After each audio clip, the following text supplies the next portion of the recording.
My name is Derek Coffin, and I want to talk to you about how I prepare my saxophone reeds for playing.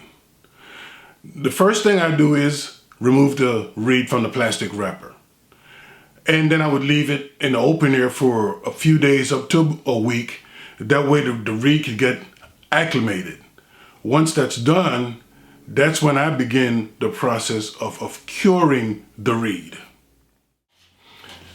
So at this point, I soak the reeds in distilled water for about 2 to 3 minutes.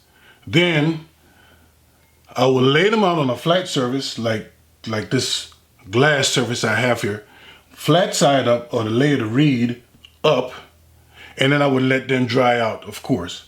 So now the curing period is completed. And now before even play testing the reed, one of the first things I want to do is to ensure that I have a very flat surface along this side of the reed. So to do this, I use 600 grit wet dry sandpaper to resurface the lay of the reed. So I place the sandpaper on a flat glass surface, again like the one I have here. I would place the reed on the sandpaper as such, making sure that I don't interfere with the tip of the reed. And I would rub it along the sandpaper enough times to remove any print, again to create a very flat surface across the width of the reed. And so I would, like I said, rub it along this wet dry sandpaper as many times as necessary. Once that's accomplished, what I want to do now is polish the reed. To do that, I will turn the sandpaper over so that I have access to the smooth side of it, and I will just rub the reed along it several times. And what this does is that it polishes the flat side of the reed and actually seals the reed, and again helps in the reed being able to create that proper perfect seal with the mouthpiece. So as I look down the reed, I can see that it's polished. The entire flat side of the reed is smooth and polished. It's time to make adjustments.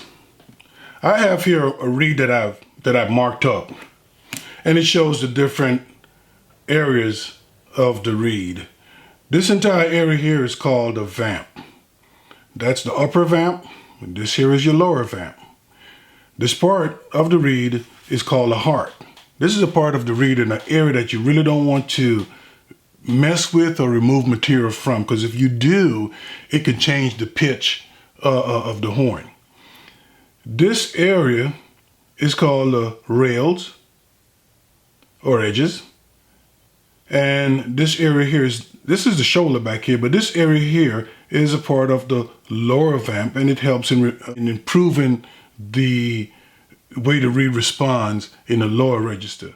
So just to demonstrate, if you are having problems with the low register, then you want to move material in this area. And you would do so by just gently stroking the reed geek against the reed, removing just a minimal amount of material at once. You do not want to take too much material off at one time, because that could completely, you stand the risk of going beyond the point that you're trying to get to, and you don't want that to happen.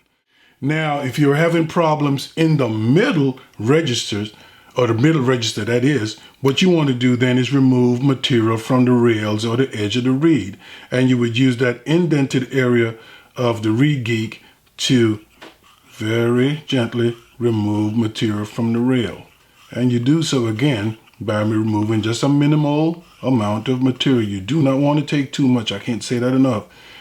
And you would reverse the reed and do the other side and just take some of that material off. And then of course you will test the reed again and see what kind of results you get.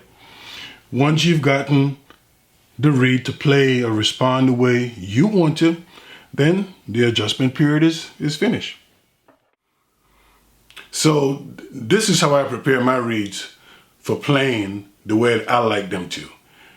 It works for me, and you should try it. Maybe it'll work for you.